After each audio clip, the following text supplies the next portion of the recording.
Pwede bang sabihin mo sa katabi mo, kapatid, ikaw ay isang David. Amen? Gusto ng Lord na sa panahon na ito, lumabas yung mga David. May mga David po ba dyan? Amen. Thank you po, Lord. Hallelujah. Let's pray. Panginoon, kami po ay nagpapasalamat sa inyong kabutihan at katapatan sa bawat sa amin, O Lord God. Ang totoo, Panginoon, without you, we can do nothing. Kung bakit merong katagumpayan kami, it's because of you, Lord. Ikaw po yung nagbigay ng katagumpayan. Ikaw po yung katagumpayan, Panginoon. Salamat po, Panginoon, at haharapin po namin itong 2026, O Lord God. Lord, ng puno ng pag-ibig sa inyo, Panginoon. Puno, O Diyos, ng pananampalataya sa inyo, Lord God. Salamat po, itinataas po namin kayo, Lord, in Yeshua's name. Amen. Palakpakan po natin ang Lord. Muli, batiin mo lang yung katabi mo. Happy New Year, kapatid. No? 2026 na. Hallelujah. 2026 na. Sabi mo sa kanya, kapatid, 2026 na. No? 2026 na. Hallelujah. May iba sa atin nadagdagan ng taon, yung iba naman nadagdagan ng timbang. Nadagdagan ng laki, no? Pero mabuti ang Diyos. Amen? Napakabuti ng ating Panginoon. Pwede mo ba sabihin lang iyan sa Panginoon? Thank you po, Lord, for 2025. Panginoon, amen. Ang dami-dami pong nangyari nitong 2025 sa family. Siguro, kung iisa-isahin natin, talagang sasabihin mo, iba talaga itong 2025. Tama po ba? Iba talaga ito. At saka, sino dito nakaranas ka ng mga kakaibang pagpapala rin sa Lord nitong 2025?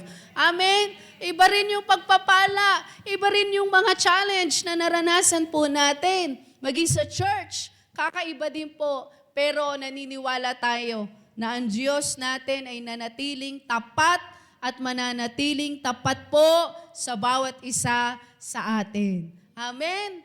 Hallelujah. Kanina, na-intruhan po tayo nung video na iyon.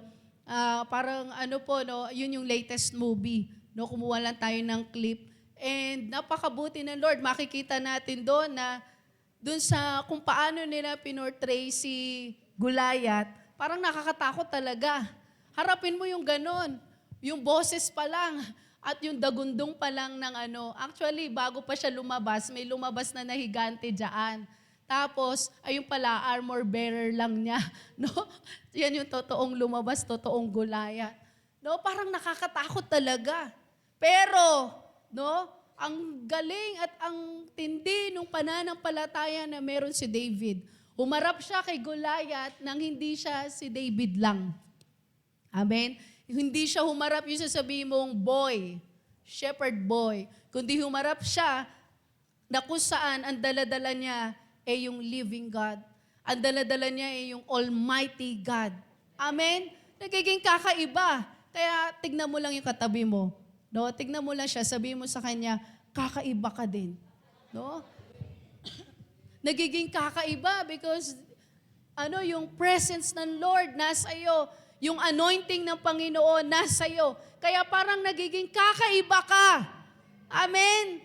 Parang antibay-tibay mo, hindi nga parang antibay-tibay mo sa kabila ng napakatitindi ng mga pagsubok na hinarap mo.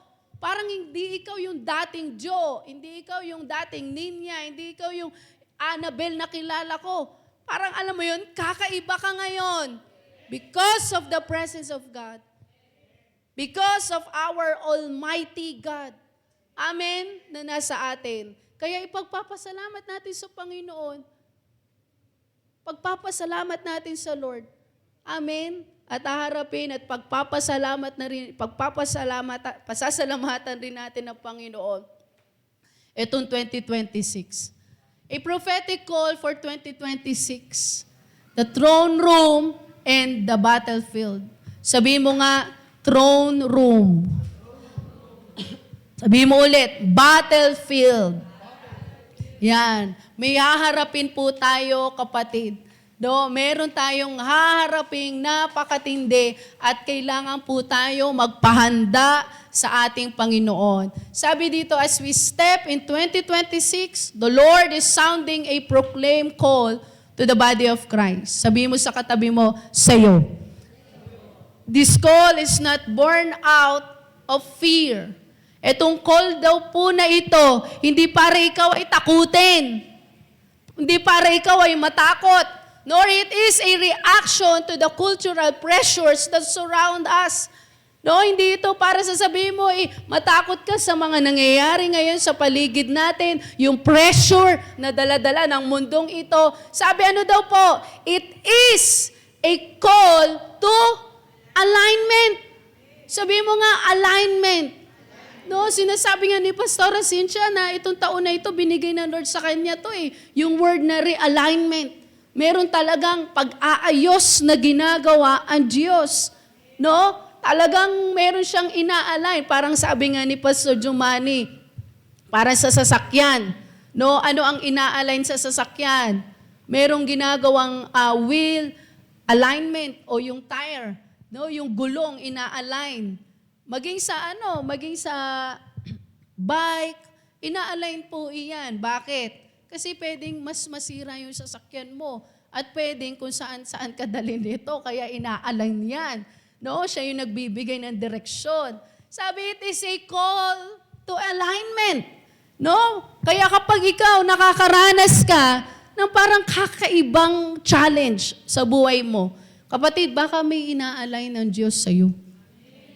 Baka may inaayos kasi ang Panginoon sa'yo. Amen? Sabi, a call to understand the distinction between the throne room and the battlefield. No, pag sinabi natin throne room, yan yung ikaw ay magbababad sa presence ng Lord, mag-worship, mananalangin. Pero pagdating naman sa battlefield, laban na naman ang usapan dito. Kaya nga siya battle. Amen. Si David, kilala po siya, a man after God's own heart.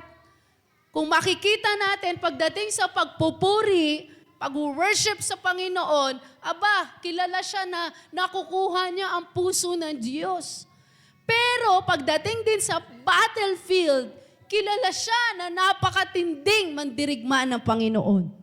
Amen? Kaya kapatid, itong 2026, kailangan yung mga David lumabas. Amen? Yung spirit of David, the anointing of David, kailangan lumabas. No? Ipakita mo na ikaw ay may a man after God's own heart.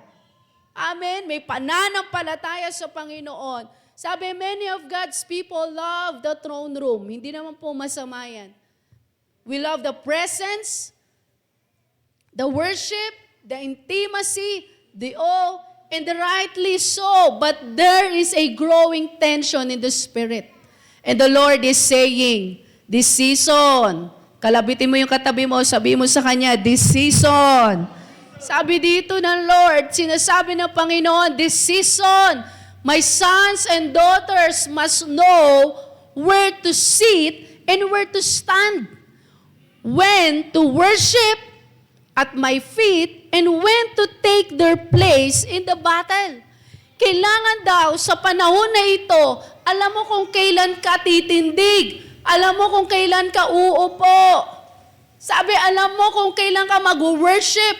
Alam mo kung kailan ka dapat nasa lugar ng battle or ng battlefield.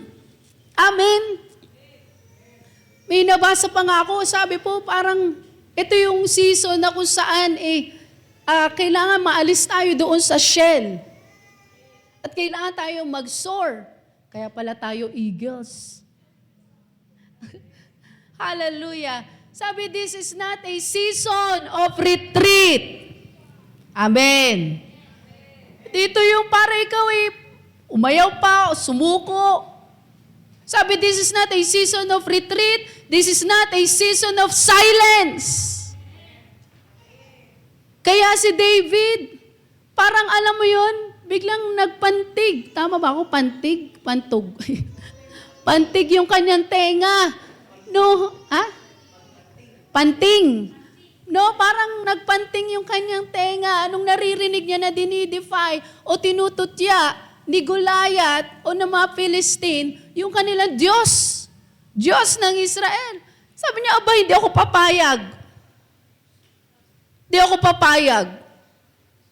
Kapatid, yung spirit, yung anointing na meron si David, inilalagay ng Panginoon sa mga Kristiyano ngayon, this 2026.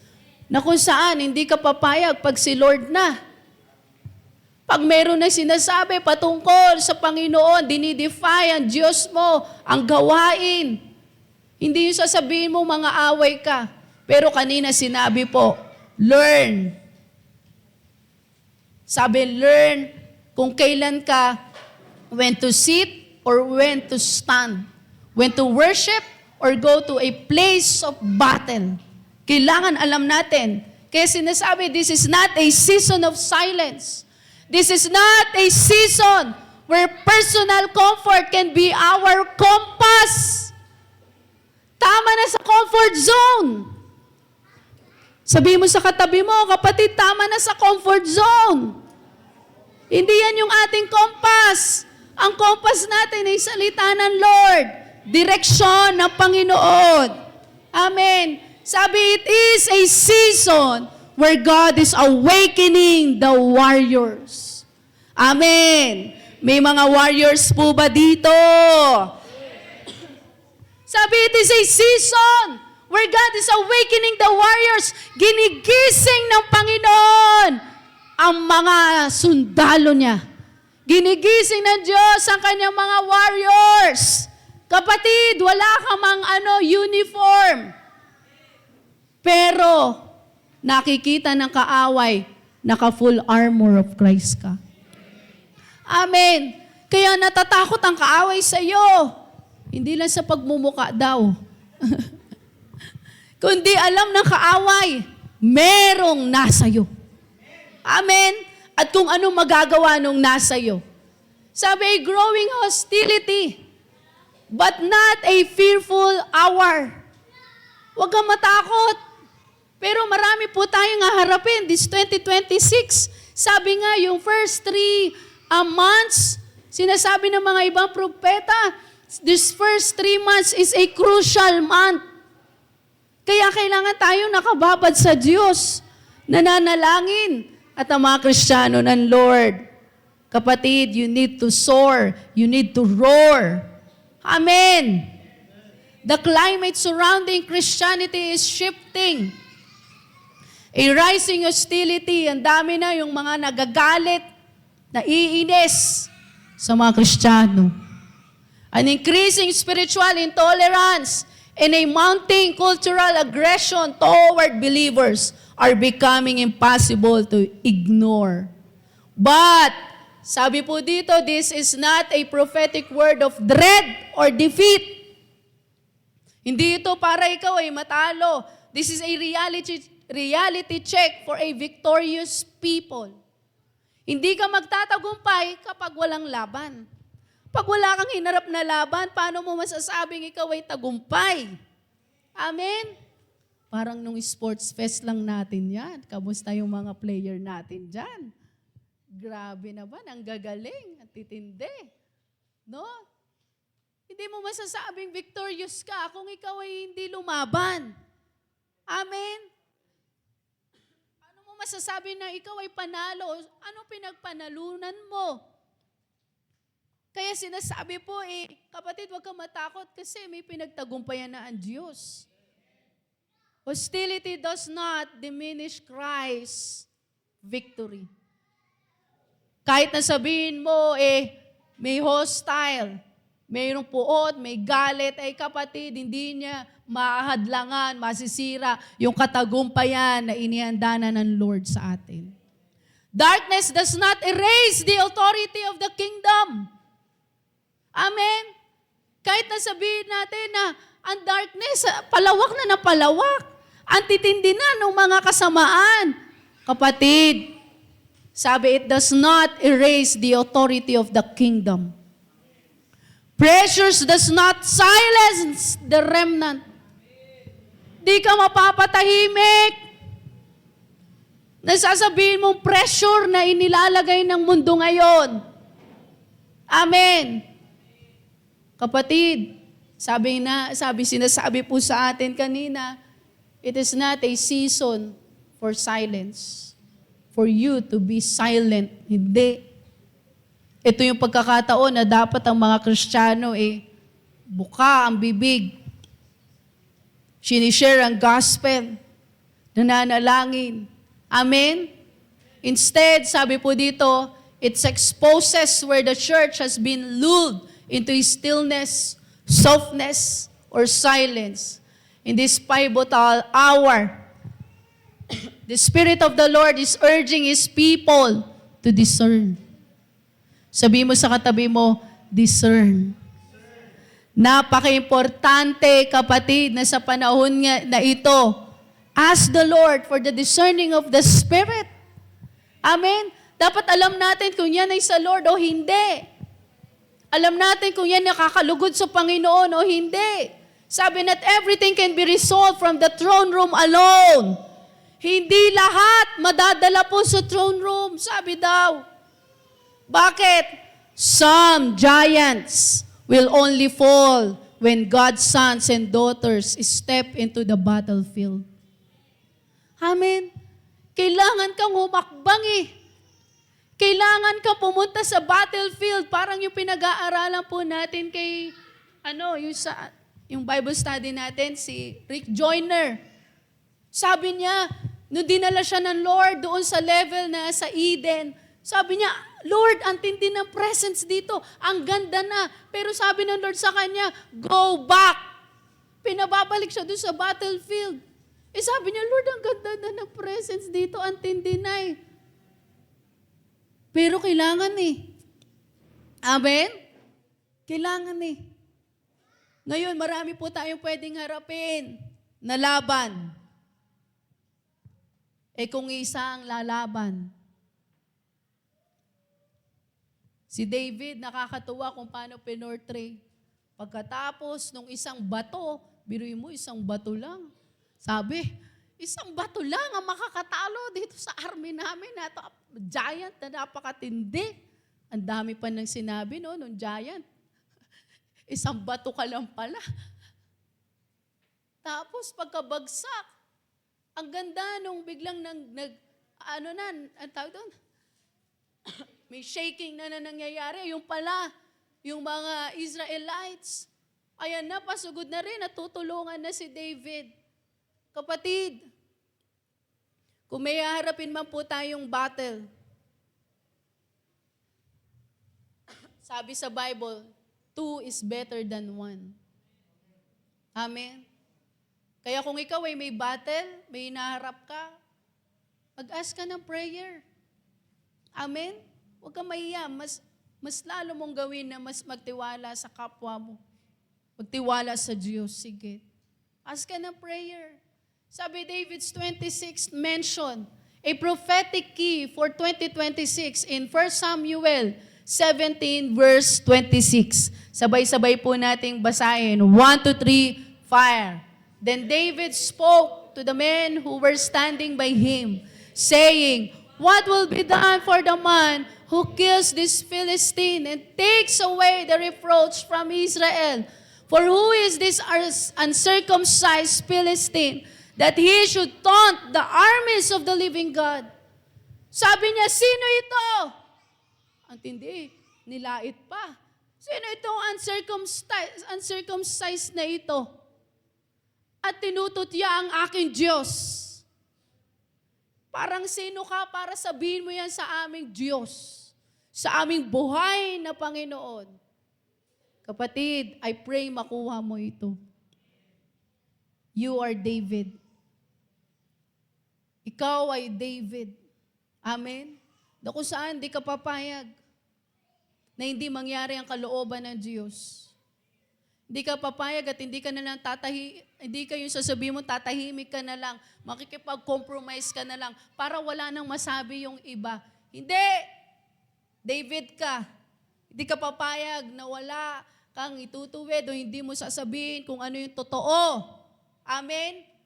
Pipiliin mo mag-stand sa righteousness. Sabi dito, David's 26th appearance is not quiet. It is not passive. It is not contemplative. It is confrontational. Amen. Talagang kinonfront ni David. Imagine mo yung giant na ito, di Goliath. Sa sinasabing boy, a shepherd boy. No, kung harapin niya si Goliath. Sabi ko nga parang kakaibang David. Nawala yung pagiging boy. Amen? Sabi talagang kinonfront niya.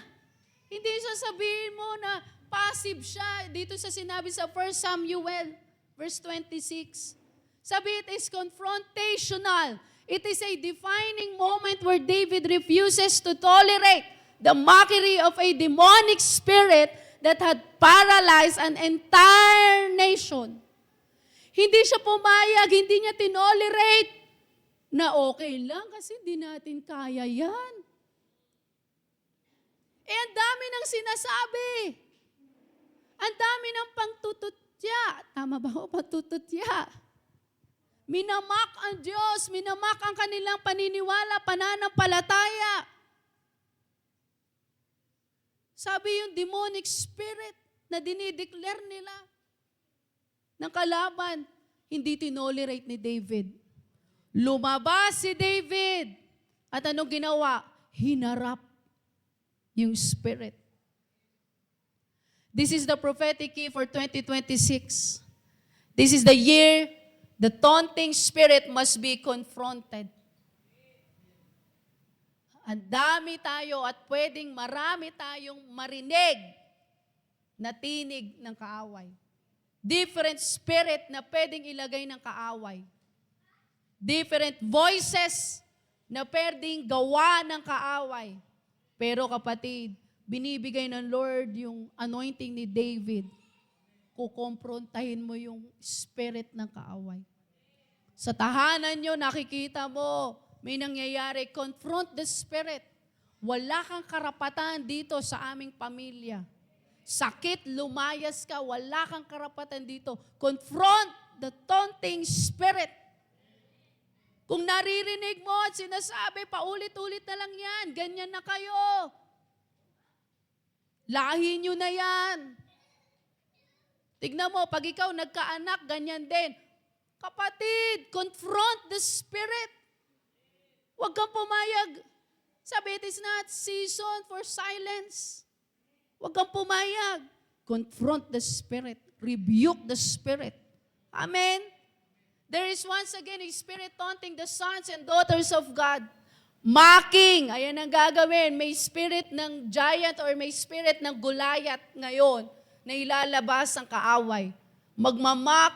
Ano pang gagawin? Intimidating, undermining, provoking, and trying to silence the people of the Lord. Yan ang gagawin ng modern giants. Aasarin ka. Sasabihan ka ng kung ano-anong mga bagay.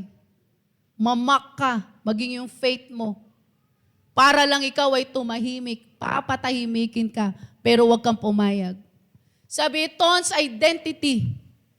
Pwedeng tutyain yung identity mo. It taunts purpose. It taunts faith. Pati pananampalataya mo, titirahin. It taunts the church mission. Pati ang church, titirahin. At ang totoo, tinitira na nga ang mga church.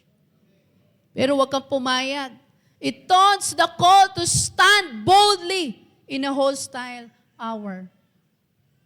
Pwedeng sabihin ng kaaway sa iyo, ganyan ba ang Diyos nyo? Pinababayaan kayo sa bagyo, sa unos na mga nangyayari, sa mga disasters. Yan ang gagawin ng modern giant. Mocking, intimidating, provoking, para lang and trying to silence you, the people of the Lord. Kalabitin mo yung katabi mo, sabihin mo sa kanya, huwag kang pumayag, kapatid. Amen? But the question remains. Ito yung sinabi ni David, who is this spirit that thinks it can stand against the armies of the living God? Aba, sino tong spirit na ito na nagsasalita against my God, against the armies of the living God. Di siya pumayag. Amen? Di siya nanahimik na, okay lang yan, King Saul. Umawit na lang tayo dito.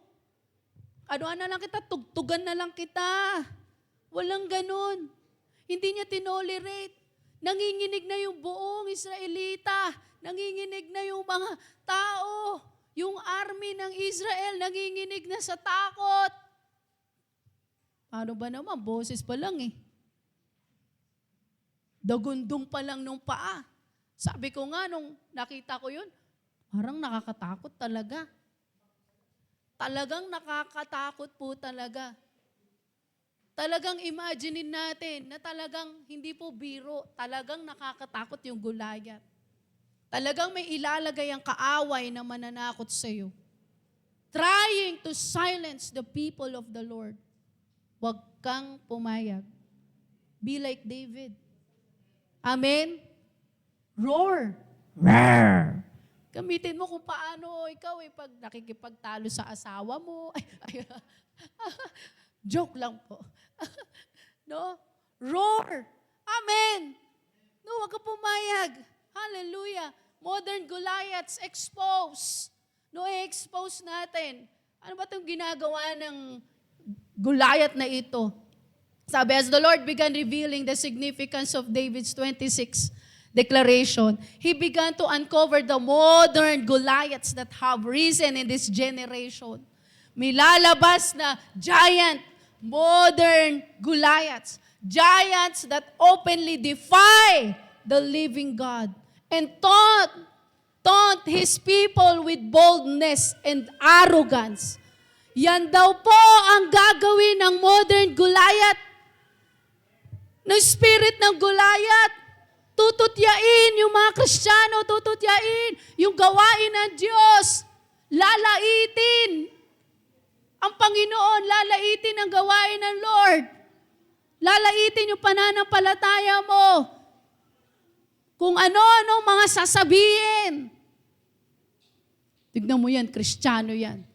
Alam mo sila, magpipray yan. Wala nang ginawa kundi magpray, mag-worship dyan sa church na yan. Alam mo, dyan sa church na yan, ang daming bawal. Alam mo, sa church na yan, ang daming ang higpit ng mga dyan. Ay, nako. Ang daming mga sasabihin. Para lang mapatahimik daw yung mga anak ng Diyos. Pero wag kang pumayag, kapatid. Just as Goliath mocked Israel day after day, ganun ang ginagawa ni Goliath. Araw. O ano na? Sino nang lalaban sa amin? Pag natalo nyo kami, paglilingkuran namin kayo. Pero pag natalo namin kayo, maglilingkod kayo sa amin.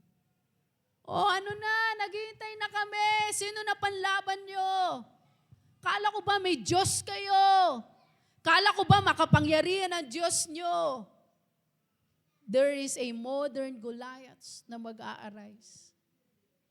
Sabi, who will defy the living God, taunt His people with boldness. Pero, kapatid, katulad ng paulit-ulit na ginagawa ni Goliath na pangtututya, ano pa sinabi niya? Your God is powerless. Sabi niya, your God is weak. Talagang nagpanting yung tenga ni David nung narinig niya. Kahit na sasabihin mo, 5 bato ang dala niya, 1 bato ka lang para sa akin. Antindi. Amen? Antindi. Biruin mo, hindi nagamit yung ilang bato. 1 bato ka lang sa akin. Ang daldal pa ni ang dami pa sinasabi ni Goliath. Ang dami pa niya sinasabi. Binigyan pa siya ng espada. Kasi wala man lang daw siyang weapon. Pero alam niyo, kapatid, sabi ni Goliath sa kanya, your God is powerless. Sabi, your voice is irrelevant. Your truth has no place here. Yet, the Spirit of the Lord says, this is the year my people confront what has taunted them. Amen? Ilalabas ng Lord yung spirit and yung anointing ni David sa mga anak ng Diyos sa panahon na ito. Sabi mo sa katabi mo, David ka. Amen? Hallelujah. A prophetic significance of number 26. As the Lord began highlight David's 26 mention for the year 2026, He underscored another layer. The number 26 itself carries prophetic weight. Ano po yung meron? In Hebrew, gematria. Sabi po dito, the sacred name of God, Yahweh. Amen? 26. Palakpakan natin ang Diyos. Hallelujah. Kinikilabutan nga po ako. Sabi ko, magiging matindi yung manifestation nung Yahweh, yung kapangyarihan ng Yod-Heh, Vav-Heh, Yahweh. Magiging napakatindi. The great I am. Pwede po ba sabihin sa sarili mo yon? The great I am. Sabi, who is Yahweh? I am the I am. Who is Yahweh?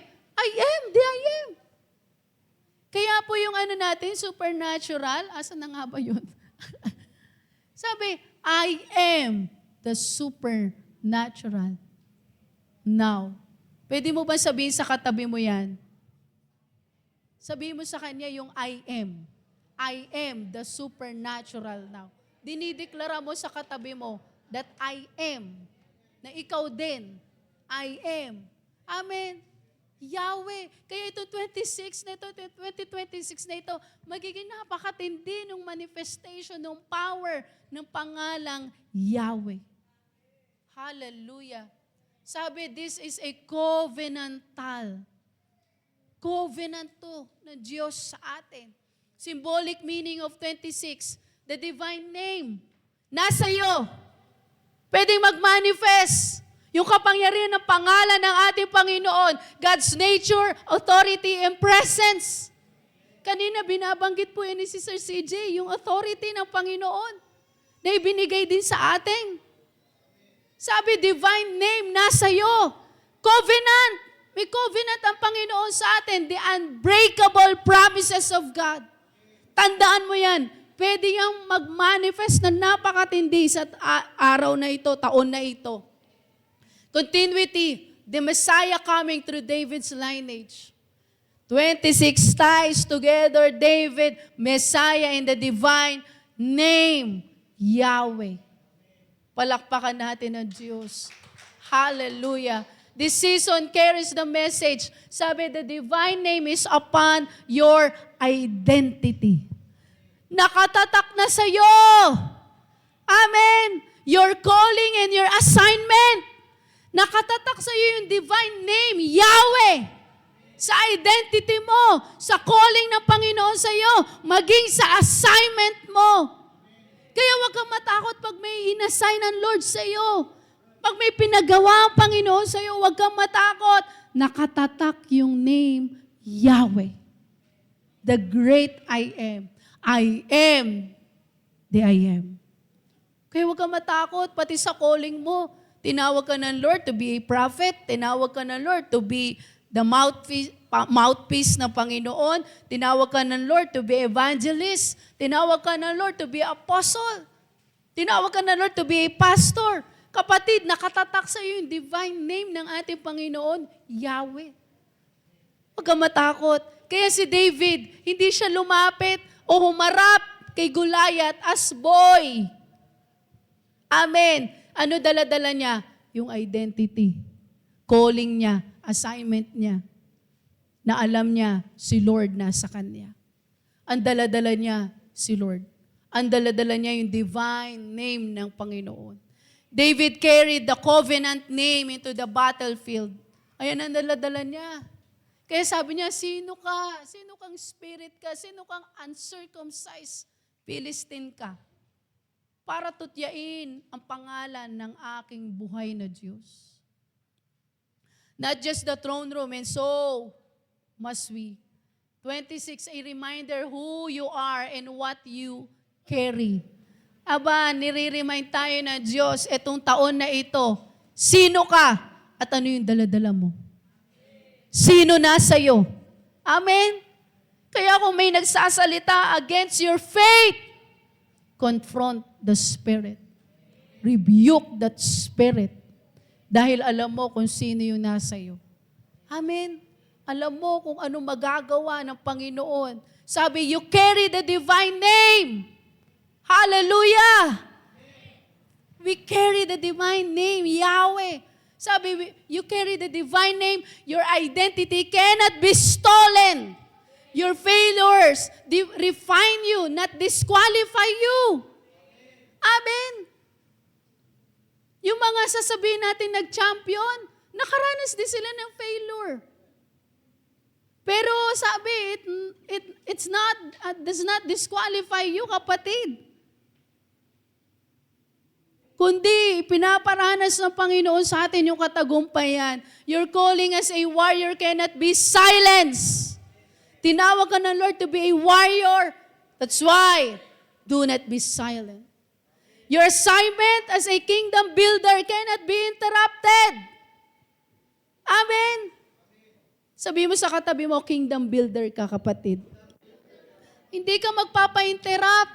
Katulad nila Nehemiah. Ang daming nanggugulo sa kanila, ang daming nandidistract sa kanila, ang daming humahadlan sa kanila, pero hindi po sila pumayag na matayo, ma-build, ma-restore yung wall ng Jerusalem. Sabi mo sa katabi mo, ganyan ka. Ganyan dapat tayo. Pag may pinapagawa ang Diyos, don't allow the enemy to interrupt you. Huwag mo ngayon ang kaaway, guluhin ka, distract ka. Your purpose as a revival agent cannot be overturned. Amen? Hallelujah. Yan si David. There is a throne waiting. There is a territory assigned to you. May inassign ng Panginoon sa iyong territory. Doon, naghihintay na yung throne. There is a legacy that must be stewarded. Kailangan mapagkatiwalaan tayo ng Panginoon dito.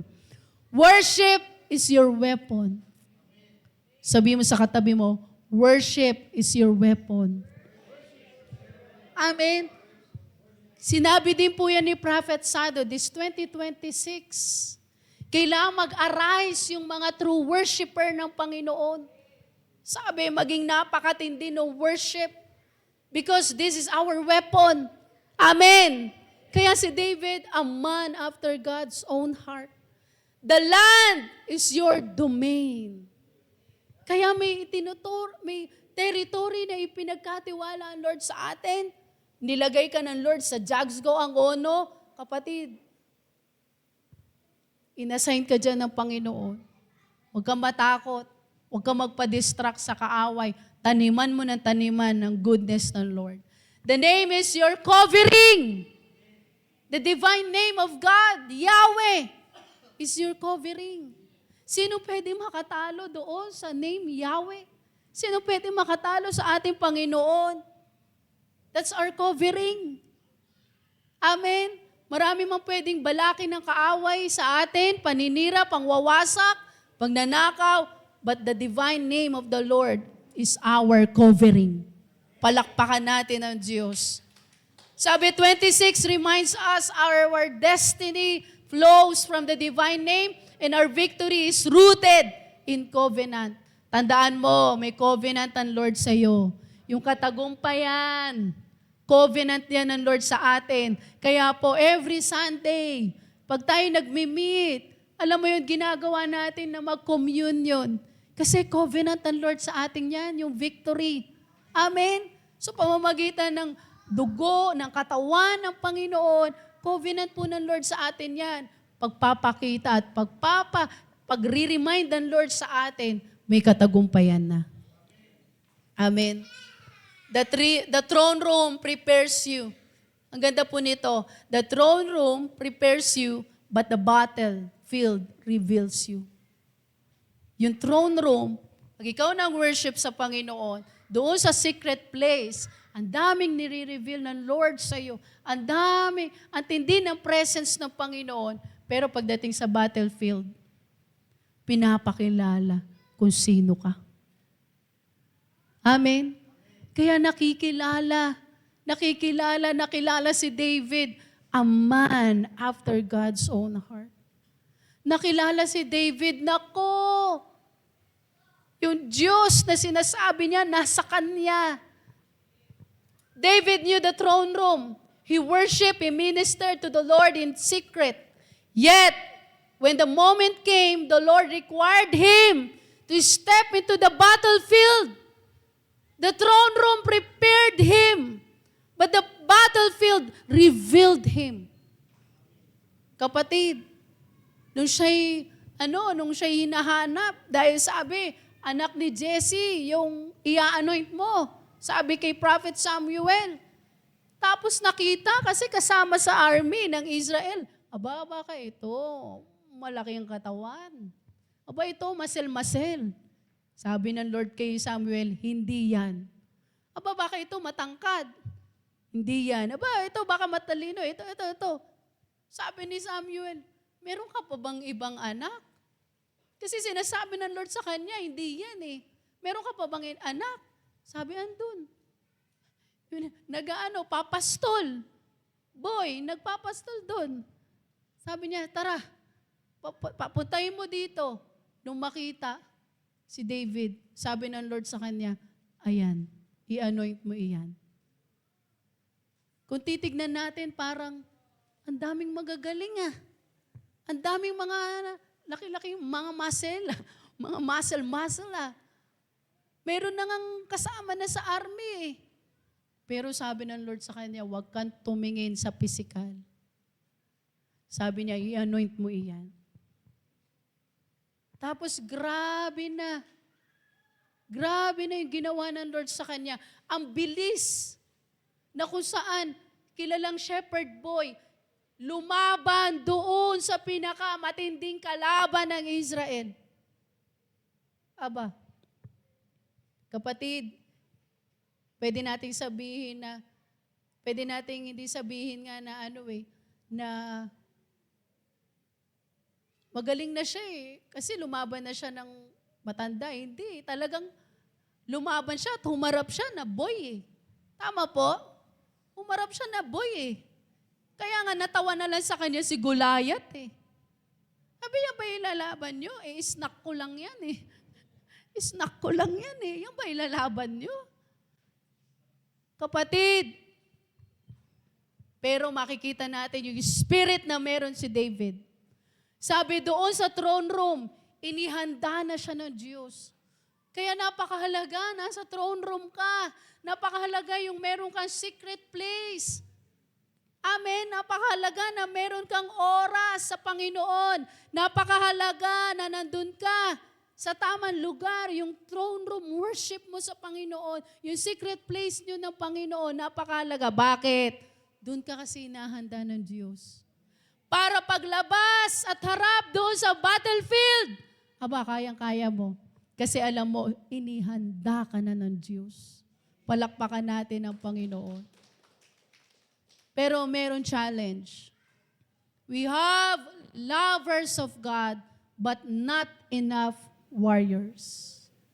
Marami nagmamahal sa Panginoon, pero uunti, kulang yung sasabihin mong warrior. Willing to fight,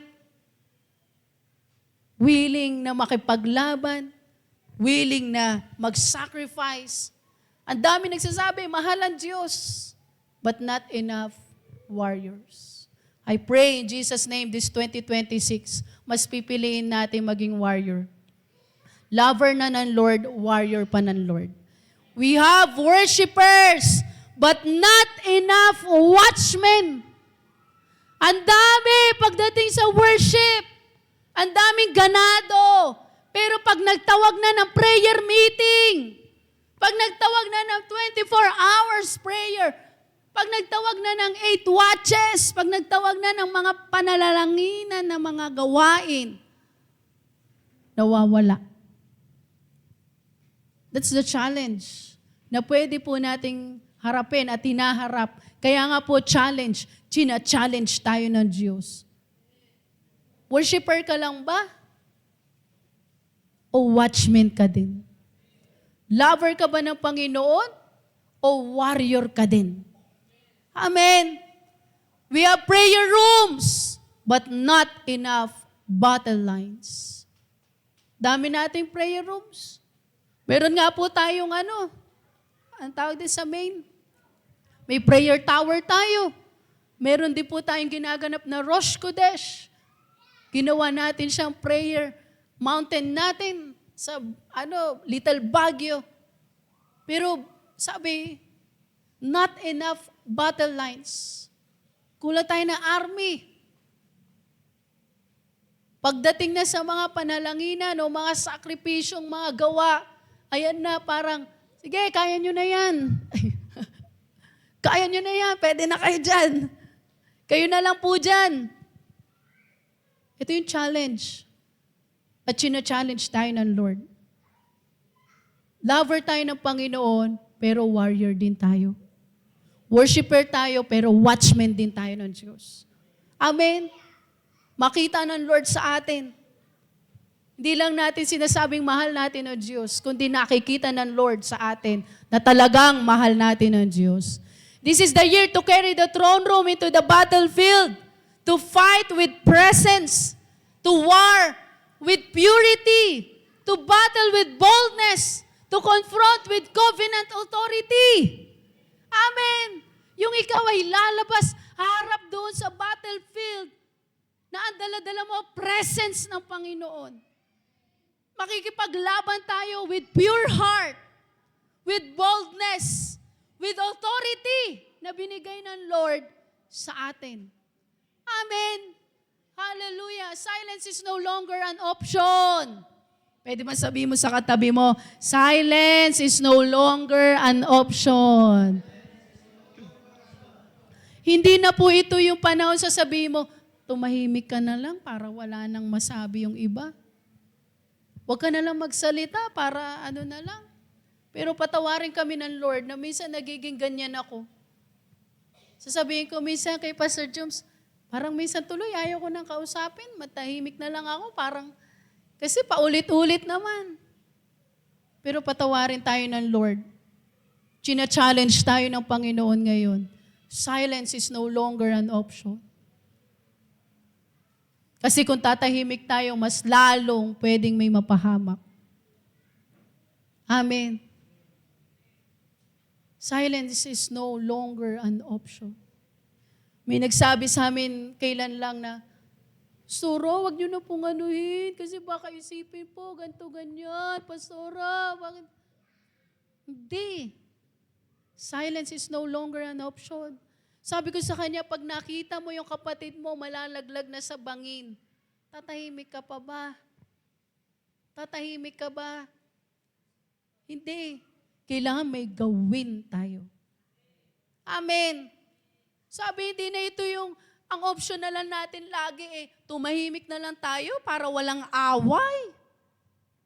Huwag na lang tayong mangialam para walang gulo. Ano na lang tayo? Zipper na lang natin yung bibig natin. Kunyari, wala tayong nakita. Silence is no longer an option. Jags go. Amen.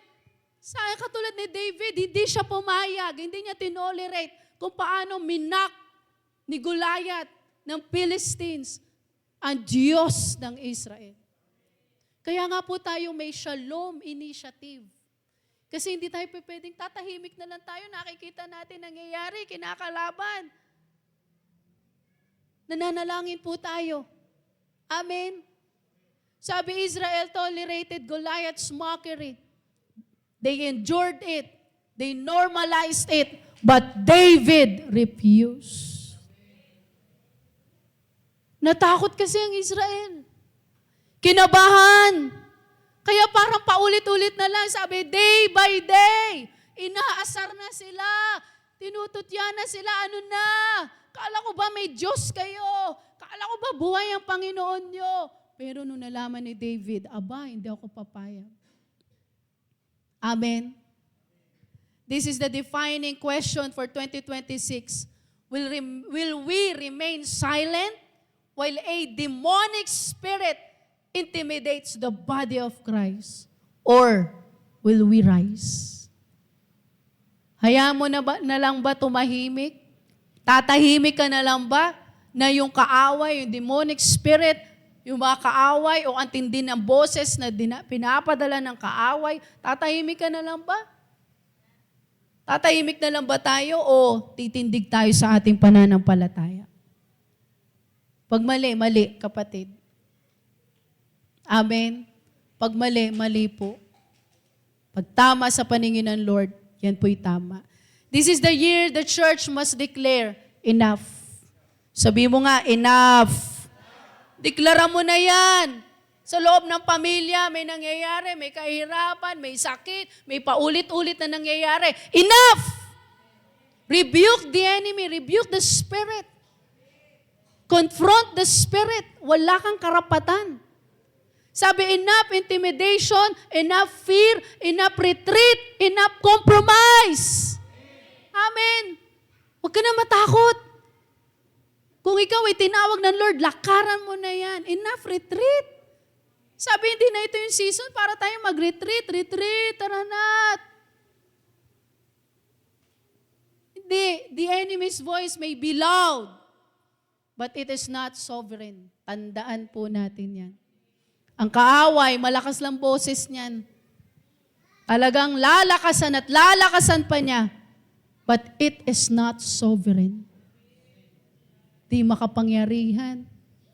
Walang kapangyarihan. Tinanong ni Israel sa amin yan, Mami, what is sovereign? Dami mo namang itatanong, ba't naman mga ganyan ang mga tanong mo? Ano pa ba yun? Yung, si pastor nagpaliwanag eh. Pinaliwanag pa namin, it's like rulership, king, ganito, ganyan. No, sabi, ganyan talaga ang kaaway. Iingayan niya. Para lang, alam mo, para lang matakot. Parang yung naglaro lang tayo ng sports fest. May mga nanggaganon eh, pag yung kalaban, oh! Yun di ba, yung paghawak yung bola, yung may nang sisindak, na, oh, eh di naririnig ko, nanggaganon na rin ako. Oh, yung sa QC. Nanggaganon na rin ako. Oh. Hindi nga na-shoot. Pero talo kami. No? Pero isang ganun eh. Lalakasan, papakitang matapang, papakitang Di ba yung sa mga weigh-in ba tawag doon, yung pag nagharap yung mga boksingero, papakita nila na parang, mga sila, lalakas. Pero pag nasa ring na, nako po, ilang beses na na-knockout ni Manny Pacquiao. Di ba, ang daming yung parang nanindak sa kanya, ang dami yung parang nang tutya sa kanya. Pero pagdating doon sa ring, naku, napapabagsak niya. The enemy's voice may be loud, but it is not sovereign. Tandaan natin. Amen, hindi makapangyarihan yan. At walang kapangyarihan niya ang tinig ng kaaway. The taunting spirit may be bold, but it is not victorious. Amen. Ang kaaway, yung taunting spirit daw po, talagang lahat gagawin. Lahat sasabihin. Lahat ng pang-aasar, pantututya, lahat gagawin. But it is not victorious. Tandaan natin, si Lord ang may hawak ng victory. This is the year the body of Christ stands. Palakpakan natin ang Diyos. Kaya kapatid, ito yung taon na kung saan hayaan mo palabasin ng Lord yung David sa'yo. 2026, the year of David's roar. Sabi mo nga, roar. Amen. May David ba dito? Amen. Roars. You have been marked by the divine name. Nakaduktong na yan sa identity mo. Name Yahweh. I am that I am. The great I am. You have been forged for this battlefield. Hinasa ka na. Tinrain ka ng Panginoon. Amen? Di ba sinabi yan sa word ng Panginoon? Si Lord ang nag-train sa ating mga kamay. You have been assigned to confront what mocks the people of God. Inassign ka ng Diyos to rebuke, to confront the spirit of the enemy. At hindi ka papayag, nagaganunin lang. This is the year. This taunting spirit falls. Ito yung taon na kung saan papabagsakin ng Diyos. Yung taunting spirit na yan sa pamamagitan mo. The warriors awaken. The remnant rises. Amen? May mga remnant ba dito ng Lord? Amen. And the name of the Lord is exalted over His people. Palakpakan natin ang Diyos. Today, we declare, tayo po tayong lahat. Idideklara po natin ito. Number 1, 1, 2, 3, fire. We will not be intimidated. Every taunting spirit that has mocked, silent, or oppressed the peoples of God is confronted and cast down in Jesus' name. Amen. Number 2, we will not remain silent. We rise as warriors, watchmen, and kingdom carriers, bold, unashamed, and fully aligned with your purpose. We embrace our covenant identity. The divine name rests upon us. Your authority empowers us. Your presence goes before us. We step onto the battlefield, not in fear, but in confidence, not in weakness, but in your strength, not intimidation, but in authority. We steward our territory. The land you've assigned to us is holy ground. Every giant that taunts that the land is defeated. Every stronghold that opposes your purpose is broken. We carry David's courage. We confront, we declare, we advance, and we build. Palakpakan natin ang Diyos. Sabay-sabay po tayo in 2026. We rise with holy boldness. We roar with the authority of the King. We stand in the victory of Christ and we move forward, marked by the divine name. In Jesus' name, Amen! Palakpakan po natin ang Diyos. Hallelujah! Hallelujah! Hallelujah! Hallelujah! Thank you po, Lord. Thank you po, Lord. Thank you, Lord. Lord, marami po dito, a man and women of God after God's own heart. Panginoon, may prophet na nagsabi na itong first 3 months is crucial. Maraming pwedeng ibato ang kaaway. Pwedeng may mag-arise na spirit ng modern Goliath. Pero ngayon pa lang po, inuumpisahan na namin na talunan na po ang kaaway. Powerless na ang kaaway. Because of you. Because of the covenant, Panginoon, na alam po namin na hindi masisira, hindi mananakaw, hindi mawawala. The power of the blood of Jesus. Thank you po, Lord. Itinataas po namin kayo. Salamat po, Lord. Kami po'y magpapatuloy. Kami po'y magpapatuloy, Lord God. In Yeshua's name, Amen. Thank you po, Lord.